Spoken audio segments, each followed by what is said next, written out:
Hello friends, welcome to our channel positive inbox Hindi. एक बार फिर से मैं हाजिर हूं आपके लिए एक बहुत ही इंटरेस्टिंग स्टोरी लेकर, और आई एम श्योर कि आपने चैनल को सब्सक्राइब और लाइक तो कर ही दिया होगा। आप कमेंट बॉक्स में भी हमें ज़रूर बताइएगा कि आपको ये स्टोरी कैसी लगी।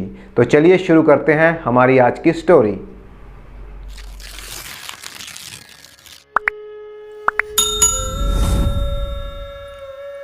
टनकपुर गांव का रहने वाला विशंभर गांव में कुम्हार का काम करता था। विशंभर के घर में उसकी पत्नी और 10 साल का उसका बेटा सोमू था। विशंभर के घर की हालत अच्छी नहीं थी। उसके दिन गरीबी में ही बीत रहे थे। विशंभर की आर्थिक स्थिति ऐसी नहीं थी कि वो सोमू को गांव की पाठशाला भेज सके। एक दिन सोमू के काका उनके घर आए और लौटते हुए काका ने सोमू को 10 रुपए थमा दिए। उन दिनों 10 रुपए की भी बहुत कीमत होती थी। काका अपने किसी काम से गांव आए हुए थे। सोमू ने उन्हें गांव में खूब घुमाया फिराया और कई छोटे छोटे कामों में उनकी मदद की थी। काका को सोमू बहुत ही पसंद था।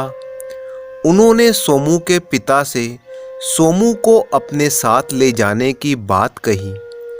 काका ने कहा कि सोमू को किसी अच्छी पाठशाला में भी भर्ती करवा देंगे। काका के खुद कोई औलाद नहीं थी, तो सोमू के पिता विशंभर ने कहा कि बच्चे की चहकती आवाज़ और खिलखिलाती हंसी के बिना हमारा घर भला घर जैसा कहाँ लगेगा। नहीं नहीं, हम अपने बेटे को नहीं भेज सकते। सोमू को इससे पहले खर्चने के लिए 10 रुपए कभी भी नहीं मिले थे। सोमू ने माँ से कहा, माँ, काका ने मुझे 10 रुपए दिए हैं, इसका मैं क्या करूँ? माँ बोली, अपने लिए कुछ अच्छा सा खरीद लेना सोमू। अपने पिता के साथ बाजार चले जाना। परंतु पिता ने कहा, नहीं, उसे अपने लिए अपनी ही पसंद से कोई चीज़ खरीदने दो। ये उसके पैसे हैं, जो उसका मन हो वो खरीद ले। सोमू बहुत ही खुश था। वो जो चाहे खरीद सकता था, और 10 रुपए तो बहुत होते हैं। सोमू सोचने लगा, वो एक पेंसिल खरीदेगा, एक रबड़ खरीदेगा, ठीक वैसा ही जैसा उसके दोस्त जीतू के पास है। उसे एक स्केल की भी ज़रूरत है। उसके पास स्केल नहीं था, इसीलिए वो कभी सीधी लकीरें नहीं खींच पाया। खुशी से लगभग नाचते हुए सोमू उछलते कूदते चला जा रहा था बाजार की तरफ। 10 रुपए, वो धनवान था। सोमू कोई फिल्मी गीत की धुन गुनगुना रहा था और चला जा रहा था। तभी उसने देखा चौराहे पर चिथड़ों में लिपटा हुआ एक बूढ़ा आदमी हाथ में कटोरा लिए हुए भीख मांग रहा था। भगवान के नाम पर इस बूढ़े को कुछ दे दो, मैंने 2 दिन से कुछ नहीं खाया, भूखा हूँ। आते जाते कुछ लोग उस पर हंस रहे थे। बूढ़े के चेहरे पर आंसू ढलक पड़े। सोमू को वो दिन याद आ गए जब उसके पिता बीमार थे और इलाज में ही सारे पैसे खत्म हो रहे थे। उस रात उसकी माँ बहुत परेशान थी। सोमू के घर ना खाना था और ना ही पैसे। अब हम क्या करें? सोमू ने अपनी माँ की ओर देखा था और कहा था, मुझे भूख नहीं है माँ। राजू की माँ ने दोपहर में ढेर सारा खाना जो खिला दिया था, अब मैं कुछ नहीं खा सकता। सच में भूख नहीं लगी? माँ ने पूछा। सोमू ने कहा, तुमसे क्या मैं झूठ बोलूँगा, सिर्फ 1 गिलास पानी ही पीऊँगा। फिक्र ना कर माँ, सब ठीक हो जाएगा।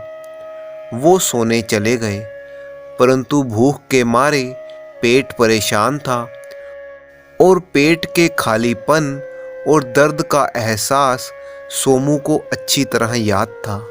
उसने अपने पैसों को देखा, 10 रुपए, हर नोट बिल्कुल नया और कड़क था। वो आराम से 2 रुपए उस आदमी को दे सकता था, तब भी उसके पास 8 रुपए बचेंगे ही। 8 रुपए में बहुत सी चीज़ें खरीदी जा सकती हैं। सोमू ने 10 रुपए में से 2 रुपए निकाल कर बूढ़े आदमी की हथेली पर रख दिए। अपने खाने के लिए कुछ खरीद लो बाबा, तुम्हारे पेट में भी दर्द हो रहा होगा। जब मैं भूखा था तब मुझे भी हुआ था। बूढ़े ने कहा, भगवान तुम्हें सुखी रखे बेटा। हाँ, भूख के मारे पेट दर्द हो रहा है, मगर बहुत कम ही लोग इस बात की परवाह करते हैं।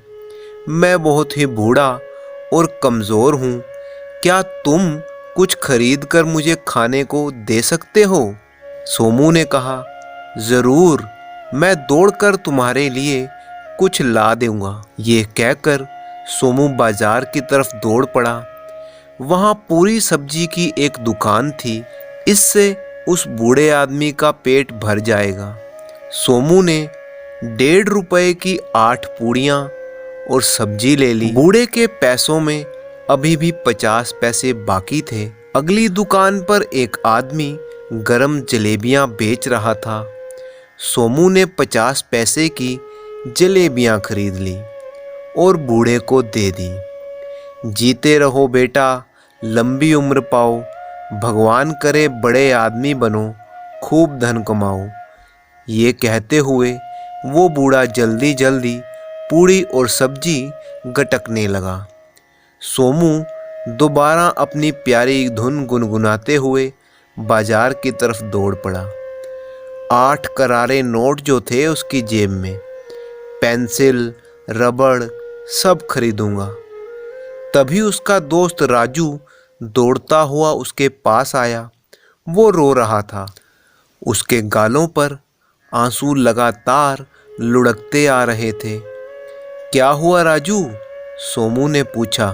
दोस्त ने कहा, मेरा छोटा भाई बीमार है, माँ ने दवा लाने के लिए 5 रुपए दिए थे। दवा की दुकान पर बहुत भीड़ थी। जब मेरी बारी आई तो देखा कि जेब में रुपए ही नहीं थे। शायद किसी ने मेरी जेब काट ली। अब क्या करूं सोमू? मेरा भाई बहुत बीमार है, उसकी दवा के पैसे कहाँ से लाऊं? राजू बिना रुके बोलता ही जा रहा था। दुकानदार ने बिना पैसे के दवा देने से मना कर दिया। सोमू, मेरा भाई मर गया तो? उसे बहुत तेज बुखार है, वो दर्द से कराह रहा है। सोमू ने अपनी जेब में रखे करारे नोटों को महसूस किया। अपनी मनचाही चीज़ें वो खरीद पाएगा, मगर राजू का भाई बहुत छोटा है और बीमार भी है। सोमू के पिता भी तो बीमार थे। अगर काका ने उनकी मदद ना की होती तो क्या होता? ये सोचते सोचते सोमू बोला, मत रो राजू, तुम्हारा भाई ज़रूर ठीक हो जाएगा। ये लो 5 रुपए और दवा खरीद लाओ। राजू की आंखें आश्चर्य से फैल गईं। इतने रुपए तुम्हें कहाँ से मिले? राजू ने पूछा। सोमू ने कहा, काका आए थे, वो ही दे गए हैं। राजू ने पूछा, तुम इन पैसों का क्या खरीदने वाले थे? सोमू ने जवाब दिया, कुछ खास नहीं, कुछ चीज़ें खरीद लेता, मगर वो इतनी ज़रूरी भी नहीं है। तुम्हारा भाई बीमार है, उसके लिए दवा ले आओ जल्दी। राजू फिर से बोला, मैं तुम्हारे पैसे लौटा नहीं पाऊंगा सोमू, मेरी माँ के पास तो देने के लिए रुपए है ही नहीं। सोमू बोला, कोई बात नहीं राजू, तुम दवा खरीदो, तुम्हारा भाई ज़रूर अच्छा हो जाएगा। राजू इतना खुश लग रहा था कि वो सोमू को देखकर मुस्कुरा दिया। सोमू सोचने लगा, अब मेरे पास 3 रुपए बचे हैं, देखते हैं क्या खरीद पाऊंगा। 3 रुपए भी तो बहुत होते हैं। पर सोमू अब कुछ उदास सा लग रहा था। 10 रुपए अब उसे कभी दोबारा नहीं मिलेंगे खर्चने के लिए। उसके पिता उसे इतने पैसे कभी नहीं दे सकेंगे। सोमू बाजार पहुंचा। दुकान में हर तरह की मन को भाने वाली चीज़ें भरी पड़ी थी। सोमू उन्हें निहारता हुआ धीमे धीमे चलता रहा। वहाँ उस तरह का स्केल भी था जो उसे चाहिए था, रबड़ भी थी और पेंसिल भी। वो तीनों खरीद लेगा। तीनों 1-1 रुपए की थीं। एक दुकानदार ने सोमू को रंग बिरंगी पेंसिल रबड़ को इस तरह से ललक के साथ निहारते हुए देखा तो शंका से पूछ बैठा, तुम्हें क्या चाहिए? सोमू उस तरह का लड़का नहीं लग रहा था कि कुछ खरीदने की हैसियत रखता हो। सोमू आगे चल दिया। सड़क के आखिरी छोर पर चूड़ियों की एक दुकान थी। सूरज की तेज धूप में कांच की चूड़ियाँ खिलखिलाकर चमक रही थीं। उसे याद आया उसकी माँ की कलाई सूनी थी। काम करते करते चूड़ियाँ चटक गई थीं और पैसे ना होने के कारण नई चूड़ियाँ भी नहीं खरीदी माँ ने। वो मन ही मन में माँ की कलाइयों में उन चूड़ियों की खनक को महसूस करने लगा। सोमू ने पूछा, चूड़ियाँ कितने की हैं? दुकानदार, 2 रुपए दर्जन। तुम इनका क्या करोगे? सोमू ने कहा, अपनी माँ के लिए लूँगा, पर मेरे पास तो सिर्फ 3 रुपए हैं। मुझे तो 2 दर्जन चाहिए माँ के लिए चूड़ियाँ, 1 रुपया कम है। दुकानदार के मन में कुछ हुआ। उसने सुनहरी मीने की हरी चूड़ियाँ 2 दर्जन गिनकर दे दी और बोला, अगर हाथ का नाप सही ना हो तो तुम इन्हें बदल भी सकते हो। सोमू वो छोटा सा पैकेट संभाल कर घर की तरफ दौड़ा। चूड़ियाँ उसकी माँ के हाथ के बिल्कुल नाप की ही थीं। सोमू ने कहा, माँ, तुम कितनी अच्छी लग रही हो इन चूड़ियों में। माँ ने उसे प्यार से गले लगा लिया और पूछा, तुमने क्या खरीदा सोमू अपने लिए? मैंने? एक पल के लिए सोमू ठहर गया, फिर पुलक कर बोला, मैंने ढेर सारी खुशियाँ खरीदी। और वो दौड़ गया खेलने के लिए, वही अपनी प्रिय धुन गुनगुनाते हुए। आज सोमू ने 10 रुपए में ढेर सारी खुशियों की खरीदारी जो की थी। तो दोस्तों, इसी तरह की कहानियाँ सुनने के लिए आप चैनल को सब्सक्राइब कर लीजिए। वीडियो को लाइक और कमेंट करना बिल्कुल मत भूलिएगा। आपका कीमती समय देने के लिए बहुत बहुत धन्यवाद।